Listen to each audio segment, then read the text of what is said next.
Welcome to the Bennington Historical Society.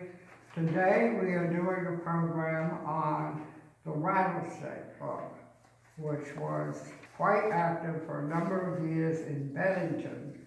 I can't say it was a well-kept secret, but it just involved certain people in town with reserved tables in various restaurants. People talked about it without definitely knowing what it was. So this is our opportunity.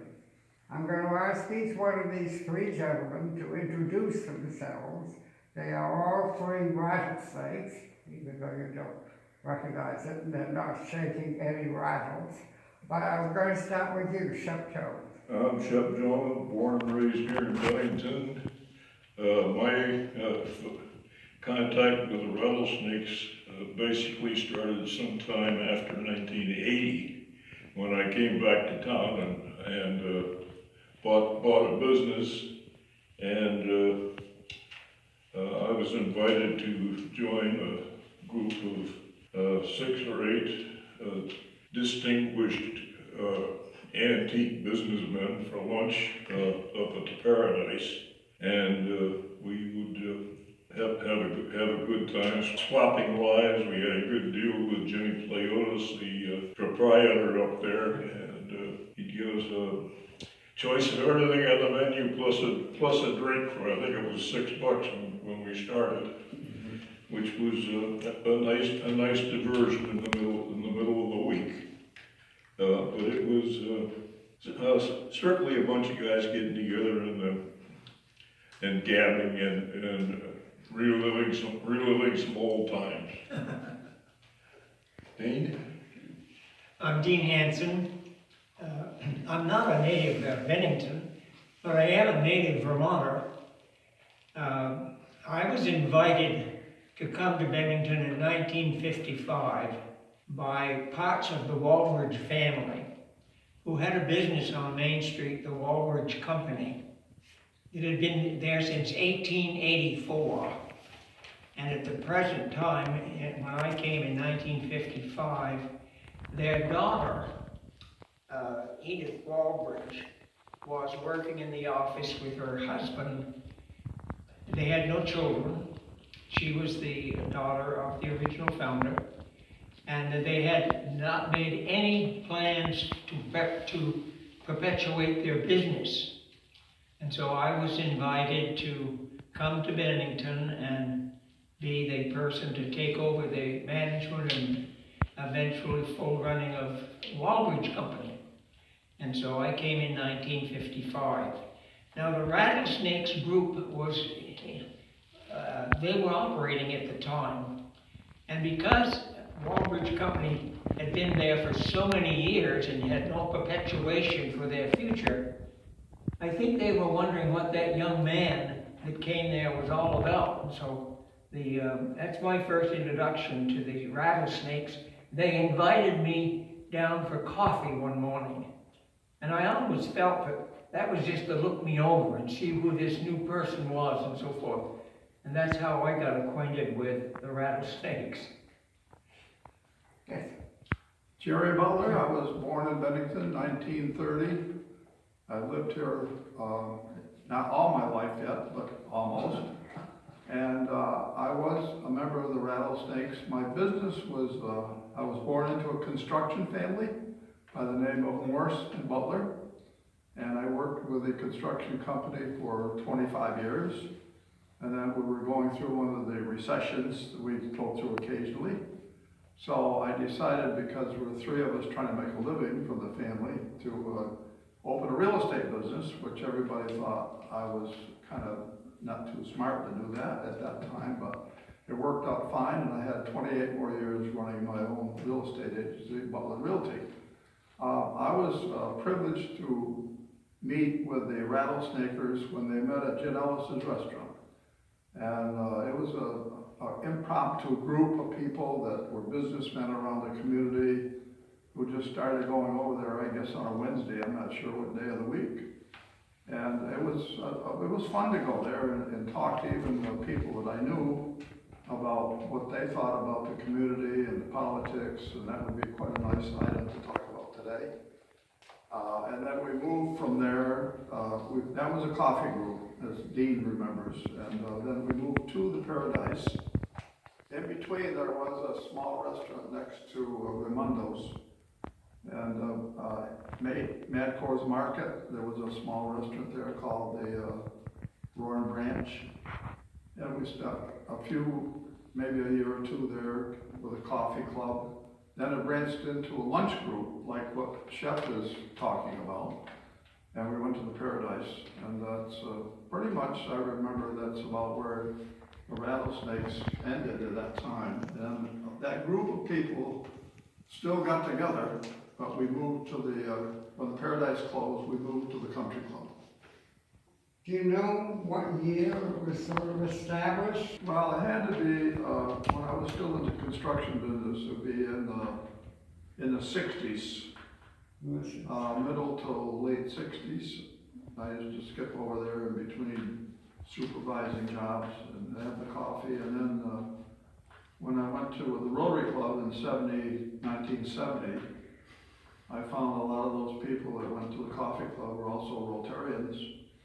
And then I went to the Paradise, and it started, I don't know, I think a few years before that, but I wasn't involved, so I don't know when it got started. Oh, remember, Jerry, 1955, when I came to Bennington, it was operating then. It was going on. Yeah. Yeah, And so they were meeting in the Paradise Restaurant down on Main Street. Oh, yes, the old Paradise was on Main Street, and they met there. Yeah. Yeah, they were having lunch there, and Oh, they were also, huh?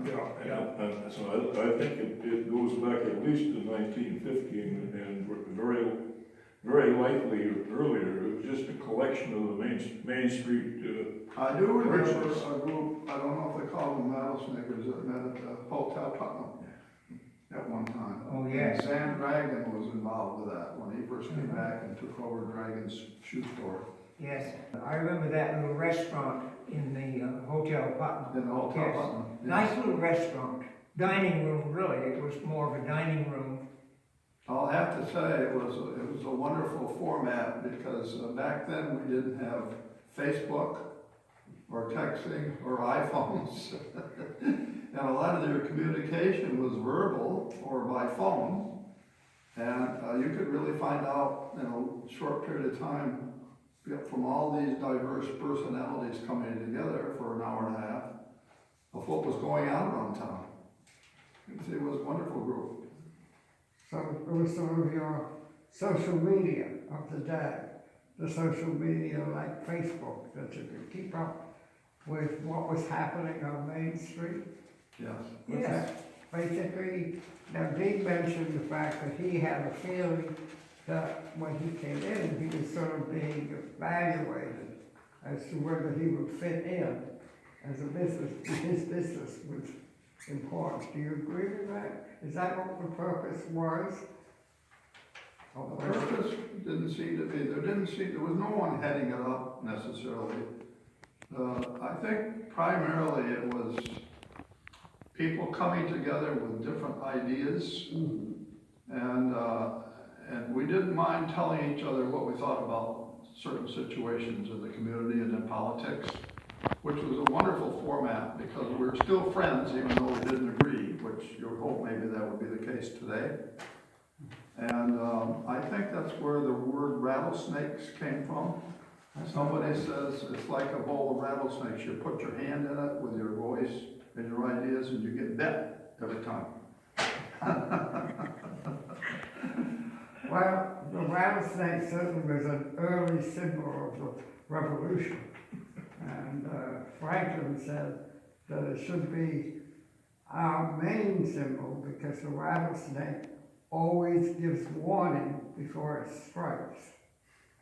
And therefore, we were warning Great Britain that we didn't like their rules before we actually struck.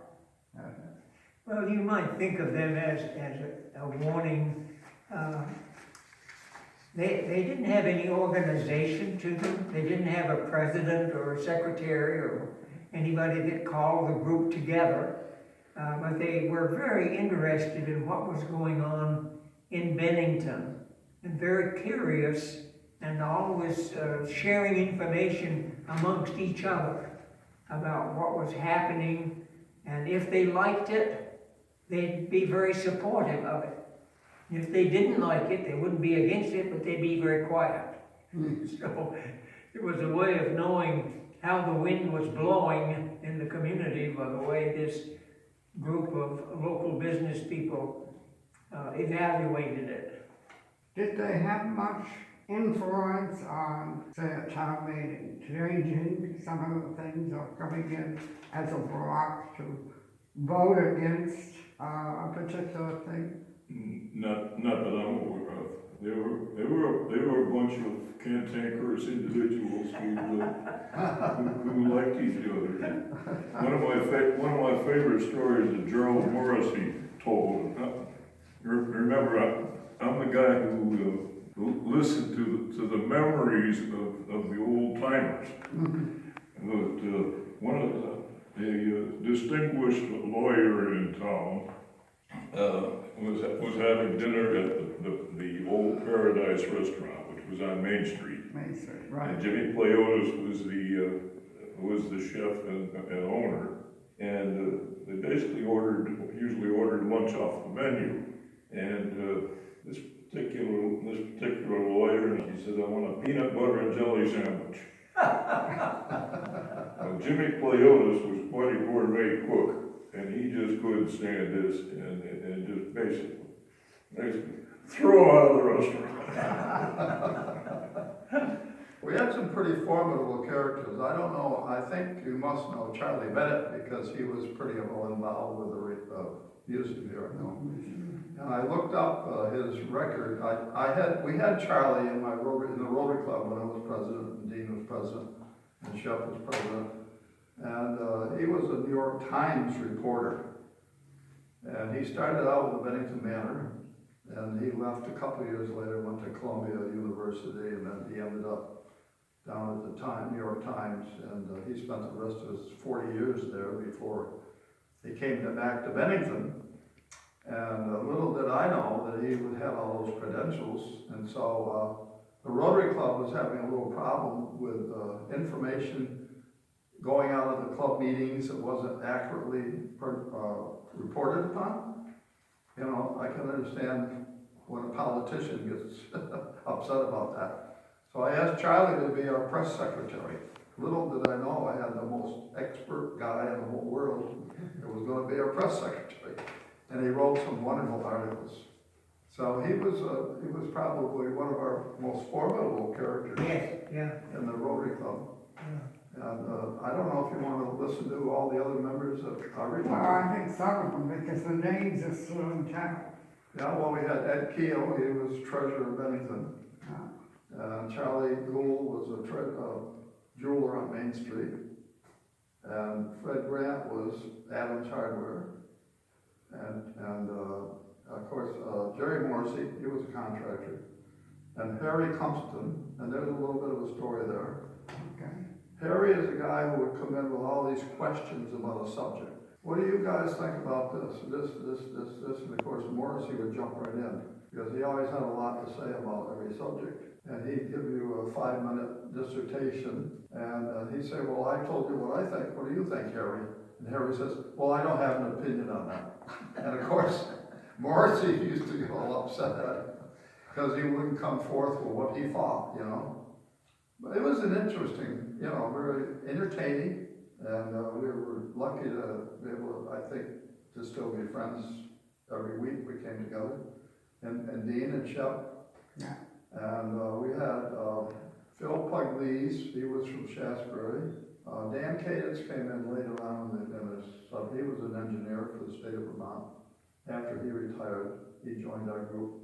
Well, anyway, we had a very nice cross-section of personalities from different walks of life. And it was great. It was just a wonderful group. We had a couple from clothing stores that were, you know, almost buddies together. Lucian Loomis, it was at E.L. Nichols' company store, and Al Hertz, that ran a very fine ladies' clothing store in the Hotel Putnam. They were always together at the Rattlesnake's coffee in the morning. It was very interesting to watch the two of them because of their clothing business. Nichols had some clothing, but not of the same quality quite as Al Hertz had. But they were just together all the time, talking about things, and had a great companionship over the years, and I always admired that. Did they meet every day or Every day but Sunday. every day but Sunday? Either one was on Around lunch 10 o'clock in the morning, anywhere from 9:30 to 10:30, the people would just drift in and have a cup of coffee. Once in a while, somebody would order a muffin or something, but usually just coffee. That was the morning group. And then, of course, as Shep said, they had lunches that they began gathering to. Were the lunches every day? No, only once a week. I think the luncheons are once a week, yeah. What did you like about the Rattlesnake? Well- Getting together with these guys. Well, Yeah, I enjoy just listening to their opinions. Of course, I was the youngest man in the group. I was only 27 years old when I came to Bennington, so I was amazed to even be asked because they was all older people in the community. But I was anxious to find out the history and things going on in the community, what was happening. So for me, it was just great to be there and listen to these men, as Shep would say, the conversation that would go back and forth between the group would scare you if you didn't know that they weren't really fighting, they were just expressing themselves very openly and very freely. But you learned a lot by just listening. what is your favorite memory or favorite story connected with the Rattlesnakes? Well, I told you the story about Jerry Morrissey Yeah.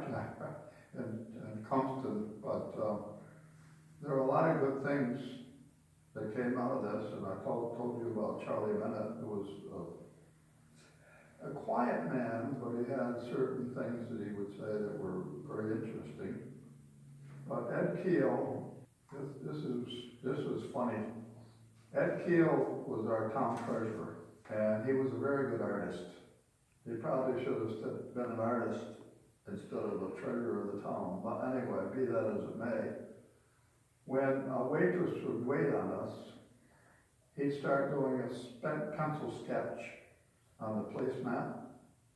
And by the time we're ready to leave, you can't believe what a resemblance it was to the waitress who was waiting on us. And Ed would say to the waitress, "This look like you?" And of course it was always, "Oh my gosh, how did you do that?" But he had amazing talent to do that. Did you ever see him do sketches? Yes, I did. He did one for me. And Yeah, it was like, it's a 20, 30-minute deal, he sketched it right out. And Walt Noyes, by the way, Walt Noyes was from Tuttle Company, and he was a participant. He could do the same thing, but he didn't sketch the waitress.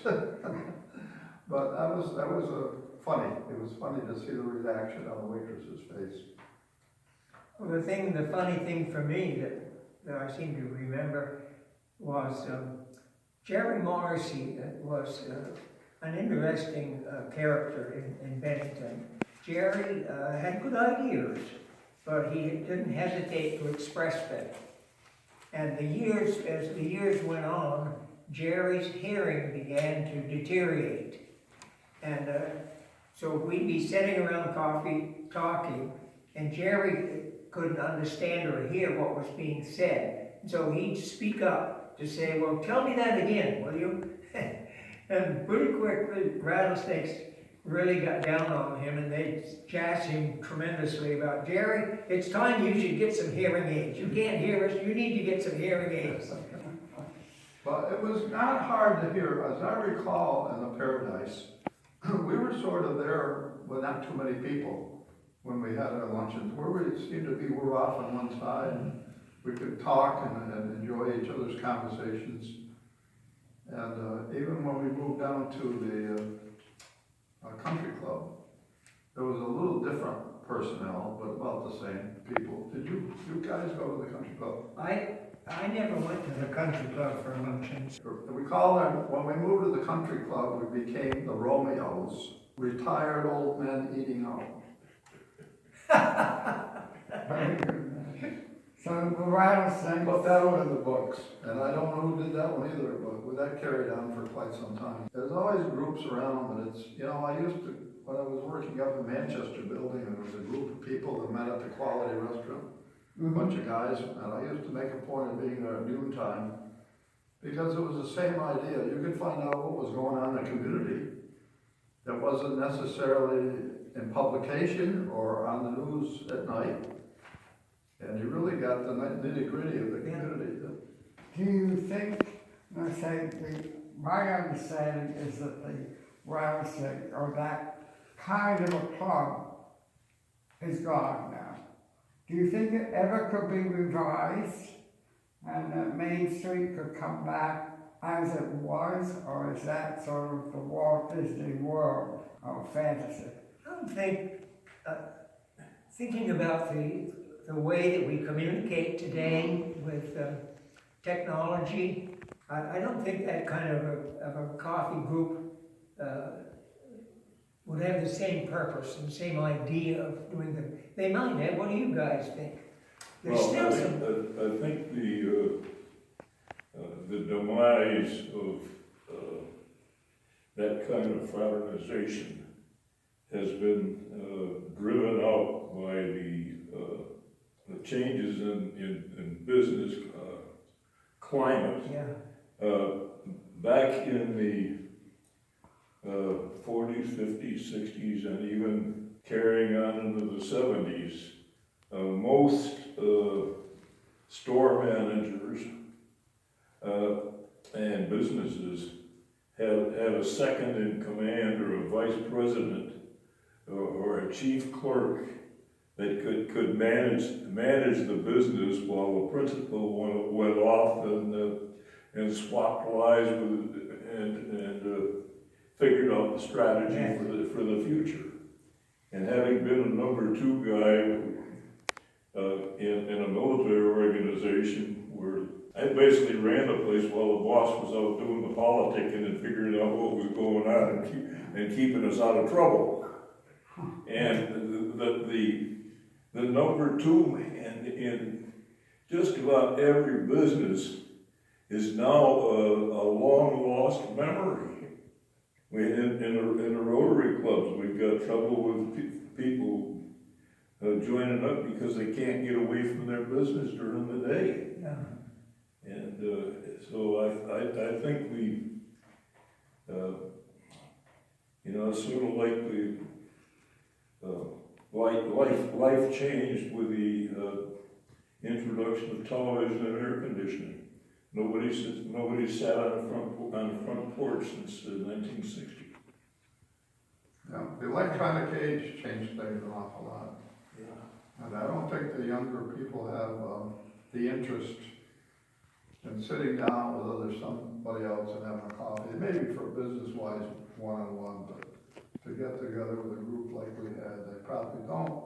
But I would hope that Main Street would start coming back with this Hotel Putnam reconstruction program they have going.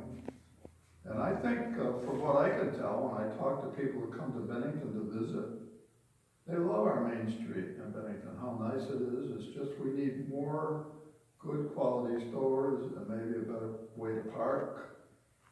And for that reason, I think, I don't know if a coffee group would start up again, but I would hope that Main Street could be a little more viable than it is. I think it will be someday. Now, one thing I noticed when you're talking, you're mentioning the men. Did women join the rattlesnake? I mean, you had That's a good question. I don't know. I don't remember. I don't remember a woman coming. I gotta believe that if there were any women that were running businesses, they might join us, sure. Yeah. I mean, that we went through that with the Rotary Club, it was all men for a long time. Right. And I don't know if the International Association decided or how that came about, but we're very happy. Women are, they're people that do things and get things done. In our club that we go to now, there's a lot of interaction with the ladies who really work hard. Yeah. They keep it going, and I think maybe, yes, I think maybe if it had been back in that era, if some women had been around that ran businesses, they probably would have. Well, there certainly were some very strong women in town. Rose Morrissey, Yeah, to name one, that's to name one, the town clerk, Mary. Mary O'Donnell. O'Donnell, Mary O'Donnell, yeah. Yeah, she Yeah, was, she would have been a good one to have come, she'd give a lot of information, yeah. give us a lot of information, yeah. I guess, I'm trying to think of some others, but Well, lately, another interesting sideline to this was that when we were at the Paradise, we were directly across the street from the Methodist Church. Yes, And so the pastor, Dr. Vogel, would come over and have coffee with us quite often. that's, He wasn't a businessman, but he just came over and had coffee with us. the hospital get involved at all? not in that group, No, I don't remember. Sure, do you? No. No. We had, the earliest, was Bob Stout was involved with the Rotary Club, but I don't remember being involved with the Rattlesnakes. Do you? No. And that was in a time, way back then, when I came to Bennington, to show you the history, the feeling in the community was, you went up on the hill to die, to the hospital. Now you've seen a whole different change in the hospital. So the people back in the 50s and the 60s, even up into maybe the beginning of the 70s, the hospital didn't get involved in the community. And then as the healthcare things began to change, the hospital realized that it was important for them to be involved in the community and be a part of the community. So then people began joining Rotary. We had some people from the hospital in Rotary and all, but back in the 1950s and 60s, the hospital pretty much managed their affairs on the hill and stayed up there. And it's too bad that that was the feeling that people had, and you heard this all the time. You went up on the hill to die. Yeah. And of course now, you know, our feeling is that's the place to go for all kind of medication. You got United Counseling Service and all the counseling things, and you got dentists. They used to have a dentist practicing there, and just it's totally changed. Kind of an interesting story about Main Street back in the Yes. 30s was, there of course were no shopping centers on Northside Drive. There weren't any shopping centers anywhere. And they had a parking situation where they had diagonal parking on Main Street. On the north side, but on the south side it was diagonal parking. And there was a fellow named Ed Lozon. It would be young Ed Lozon's father, and Chris Lozon, who was a police officer's grandfather, used to walk up and down the street. And he was like, everybody loved Ed Lozon. But he had a little piece of chalk in his pocket, and he put a mark on your tire. And then he'd come around in 2 hours, and if that car was still there, you got a ticket. Because it was 2 hours parking. But of course, after the shopping centers came in, you know, you could get on there and shop and park your car anytime free. They had to give that up. But I thought it was quite interesting that, and nobody complained about it. You know, but a lot of people did window shop back then. They came down the street. I remember my mother and father, we lived on Cully Street.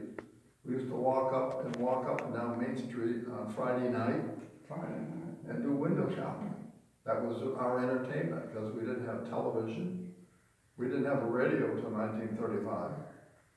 And so you got out and you did more things, and you did it at a slower pace. Our generation today is at a fast pace. And we actually had 2 active movie theaters that dragged big crowds into town every night. the Stark and the Hart Theaters, both. And, Oh, yeah, they go to the Hart Theater, it'd be 10 cents on Saturday at noon, afternoon, and you get a funny buck, right? And the Hart's on that theater. It was, yeah, but when I was doing the ushering in the 50s, the main runs were changed three times a week, and the Hart Theater had westerns on Friday and Saturday night. yeah, yeah. One of the first things that I remember about the beginning of change on Main Street was this Lucian Loomis, who worked with E.L. Nichols. He came here as an invitation from Mr. Nichols, and he'd been an executive with one of the major five and dime stores. I can't remember whether it was Fishman's or Woolworths, but he'd been in that business, so he knew quite a lot about it. And shortly after being here, he realized that the parking situation was hard for the stores on Main Street. So he bought the buildings behind Nichols' store and made the first public parking lot there. And at that time, he built a back onto the store and opened it so that people could walk right through. From his parking lot, they could come in the store, shop if they wanted to, out the front door, and vice versa. That was the first beginning, and then we developed other parking lots after that, where the Vermont Bank is, or where the bank on the corner, we developed parking lots there. But he had the idea first that we had to do something about getting additional parking to save our stores. Was there anything special you would like to add? We'll start with you, Chef. Well, my primary attraction to the luncheons were the stories that I heard from Alden Graves and Ed Keogh and Jerry Morrissey. One of Gerald was, of course, a Notre Dame graduate who was absolutely into baseball. Yes. And had been very active in the 30s with the Bennington baseball teams, and had great pride in the accomplishments of some of the players that played in that local league. Yeah. And one of his most historically significant experiences was the day that he was on duty in Tokyo at the end of World War II, and his boss says, "Joe, grab your hat and come with me." And they wound up on the deck of the Missouri for the surrender ceremony. We had some nice little coffee shops too on Main Street around, some on North Street. The Betts brothers had a coffee shop on North Street. The Janellises, of course. And then one of the other Bettses had another one over by Greenberg's lumber yard. And those are all gone. It's hard to really drop in anywhere on Main Street, I guess, and have a cup of coffee. I don't know of any stores that are open for that purpose. So maybe the new project where the Hotel Putnam is being reconstructed would consider something like that. Because we had a pharmacy down on North Street that Frost ran for many years. And he had a coffee counter in there. And people would go in and order a cup of coffee, and then they go down and order their drugs or get the drugs over the counter. And I remember, because I was involved with remodeling, a man from Manchester, New Hampshire, bought the building, he bought the business.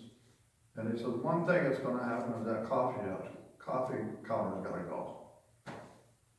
You know, he was only in business 1 year after that. No, everybody stopped going in there and doing business. So the coffee thing, at 10 o'clock coffee for a group of people is very important. And I think that's something that Main Street misses right now. One other thing that we don't want to forget as we're talking about the history is Alex Drysdale. Oh, yes. That building is still very much as it was when Alex owned it. He was a Democrat, wasn't he? I think he was a Democrat. I think so. I don't know. I remember, he was a Democrat, very active in the Democrats, and he was a politician. That took bravery in Bennington those days. Yep. I'm in Vermont area. He did a lot of things for Bennington politically, from a state level that helped us. He always had an opinion that was worth listening to about Bennington. And he's what a historian too. Yeah. Yes, he was. My favorite memory of Main Street was Drysdale's and the tubes that the money would go in and up to the cashier and then back down. Oh, yes. Oh, that was It was fascinating. that was very unique, wasn't it? Yeah, And they used to decorate to the hill at the holidays, New Year, Christmas. And a Santa Claus would be in there. yeah. So all of those things, I don't know if they'd work again or not, but it was a lively town back then. The only other thing that I remember, you asked me what do I remember about the rattlesnakes, was that they always had, in late August, they always had a steak and corn cookout. After all of the corn was available Yeah, everywhere, that we'd have plenty of corn, we'd gather somewhere and have a steak cookout and boil a big pot and boil the corn up, have corn on the cob and steak. That was big thing. A&P, there was an A&P downtown, and they always provided the steaks. No, I remember vaguely providing some tents and stuff. Oh yes, you did. For a rattlesnake or meeting out at the airport for corn and Yep. corn roast, and that would have been about 79. I don't know why this happened. I have no idea how it happened. But I was the one that sometime they invited me to cook the steaks. And from that time on, every time they had a meeting, I got a telephone call. Gotta come cook our steaks, grill our steaks. I don't know why. I'm not a restaurant man or anything, but for some reason, I guess they just seemed to come out the way the guys wanted them, and so they just kept asking me. I had a big commercial, bigger than this, grill that I had gotten from somewhere, and I had a long tube on it with a tank out there, and then I used to rent from you a big pot that big around about that high, and I would set concrete blocks up and put this thing under the concrete blocks out at the airport, put the corn in the boiling hot water there, and cook our corn with that. A lot of memories. yes. So we kind of got off the rattlesnakers, but basically, the same people that went to this cookout Dean's talking about, and were members of the Rotary Club, were members of the Lions Club, were members of the Chamber of Commerce. They were a carryover and kind of a representative from those groups to our rattlesnakers. So we got a feeling for what the Lions Club was doing, what the Rotary Club was doing, and what the Chamber of Commerce was doing. Yeah, and there was Moose and the Elks. Yeah, we got input from all Bennington of those sources. It was good. Yeah. Of course, and we want to remember back then, we did have a Chamber of Commerce, Yeah. but it was operated by a man by the name of D. Ed Moore, and his wife worked in the chamber office with him as a secretary. He also at the same time ran a credit union where local businesses could call him and get a credit report on people that wanted to have a charge account with it. And that was one of his specialties. The chamber wasn't that active at that time. I think maybe the rattlesnakes were more active from that standpoint of what's the community going to do, what projects they were going to work on together than the chamber. I remember the Rattlesnakes being very involved in that sort of thing. But you could only go if you were invited, right? Pretty much so, I Couldn't think. just go out. Yeah, pretty much so, You had yeah. to be Yeah, invited. pretty much people that we came had been invited, sure.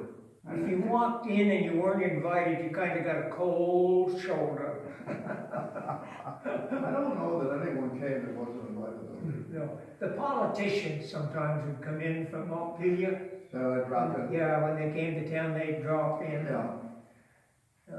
Because they were politicians, the Rattlesnakes would be polite to them. I think it was credibility we got, too. There's a politician coming in to see what we're gonna say. Times were different. Times were different then. We didn't communicate personally as much. It was a lot of information, a lot of what was going on.